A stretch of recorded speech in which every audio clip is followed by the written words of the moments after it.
Assalamualaikum warahmatullahi wabarakatuh. Bagaimana kabarnya anak-anak? Diharapkan tentunya kalian selalu sehat dan tetap semangat untuk belajar. Baik, pada kesempatan ini kita akan membahas tentang sudut pandang pencerita pada teks cerpen. Sudut pandang pencerita pada teks cerpen merupakan salah satu ciri kebahasaan yang ada pada teks cerpen. Baik, kita mulai membahas tentang materi ini. Sudut pandang pencerita pada teks cerpen merupakan cara penulis memandang atau menempatkan dirinya dalam sebuah cerita. Ada dua sudut pandang pencerita pada teks cerpen yang selalu ada, yaitu sudut pandang orang pertama dan sudut pandang orang ketiga. Sudut pandang orang pertama biasanya menggunakan kata ganti aku atau saya, atau dalam bentuk jamak juga menggunakan kata ganti kami. Pada saat menggunakan sudut pandang orang pertama, penulis seakan-akan menjadi salah satu tokoh dalam cerita yang sedang dibuat. Nah, sudut pandang orang ketiga biasanya menggunakan kata ganti dia, ia, atau bisa juga nama tokoh yang ada pada cerita. Dan juga kata ganti mereka dalam bentuk jamak. Kata ganti ini digunakan untuk menceritakan tokoh utama dalam sebuah cerita.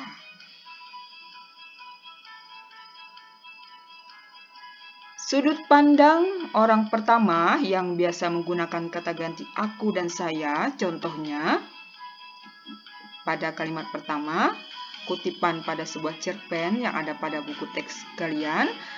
Sejak saya ingat, cerita yang diketahui seluruh penduduk kampung juga meliputi karisma Gunung Beser.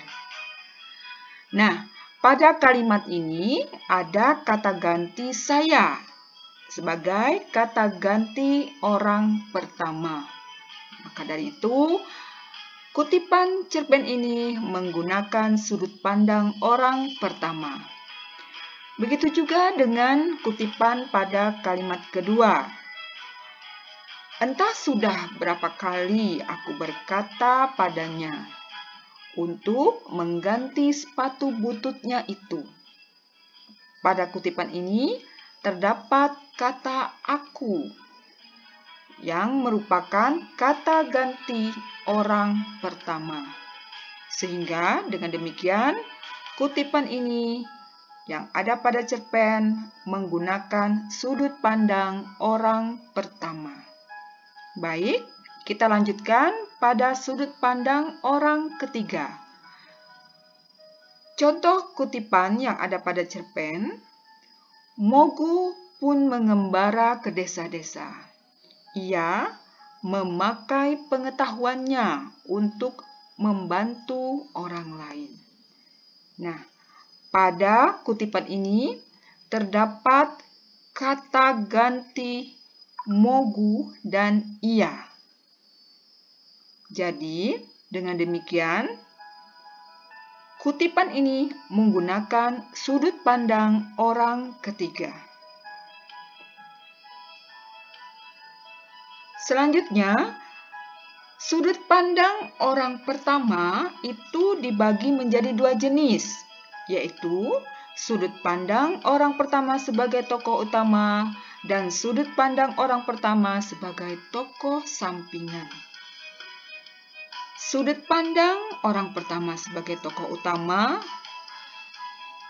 si penulis seolah-olah berada dalam cerita tersebut sebagai tokoh utama. Nah, contohnya, aku sedang mengamati lemari jam yang berdiri kaku di pojok ruangan.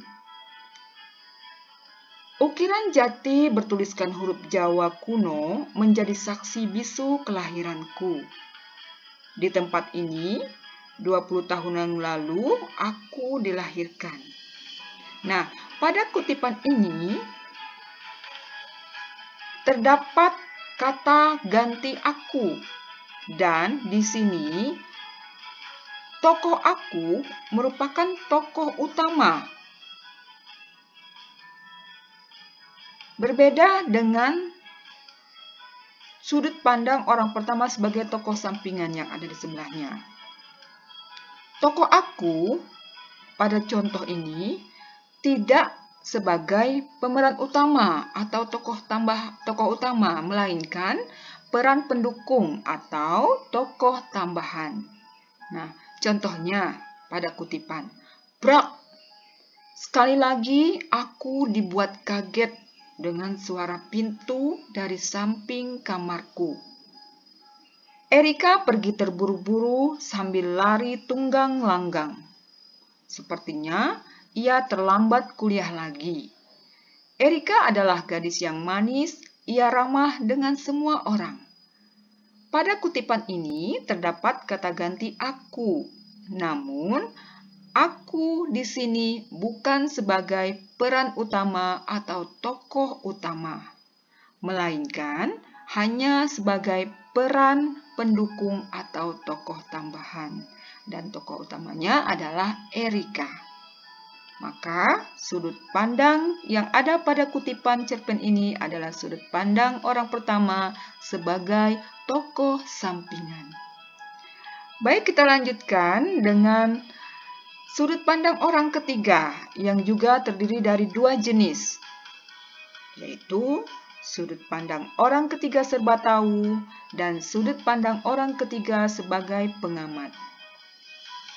Pada sudut pandang orang ketiga serba tahu, si penulis akan menceritakan apa saja yang terkait dengan tokoh utama.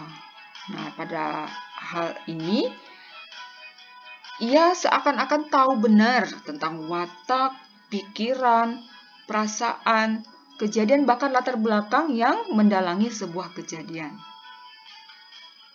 Contohnya, sudah 6 bulan ini Naomi terjun pada dunia tarik suara. Ayah dan ibunya tidak ada yang merestui jalur karir yang ia geluti. Ia sampai beradu argumen dengan sang ayah yang memang memiliki watak keras. Keduanya sempat bersitegang sebelum akhirnya dipisahkan oleh sang ibu dengan derai air mata. Nah, pada contoh kutipan ini, si penulis menceritakan semua yang terkait dengan tokoh utama. Baik wataknya, pikirannya, perasaannya, dan kejadian itu si penulis seakan-akan mengetahui. Maka disebutlah sudut pandang orang ketiga serba tahu. Kemudian pada sudut pandang orang ketiga sebagai pengamat, penulis menceritakan hanya sebatas pengetahuannya saja.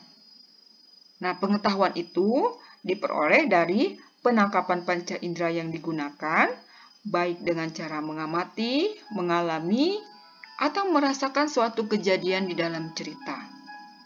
Jadi, dalam hal ini, penulis hanya menebak tentang peran atau hal yang dia ketahui tentang tokoh. Contohnya, entah apa yang terjadi dengannya seminggu belakangan ini. Pulang dari kantor, langsung menunjukkan muka masam. Apa mungkin karena hubungan dia dan sang kekasih yang tidak direstui oleh orang tua? Nah, pada kutipan ini, penulis hanya mengamati saja dan menduga saja apa yang terjadi. Jadi, tidak seperti halnya pada sudut pandang orang ketiga serba tahu. Nah, baik, kita lanjutkan.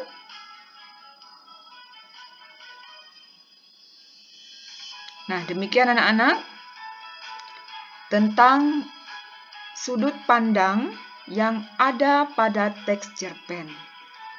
Mudah-mudahan penjelasan ini dapat kalian pahami dan dapat kalian terapkan pada telaah terhadap cerpen yang kalian baca.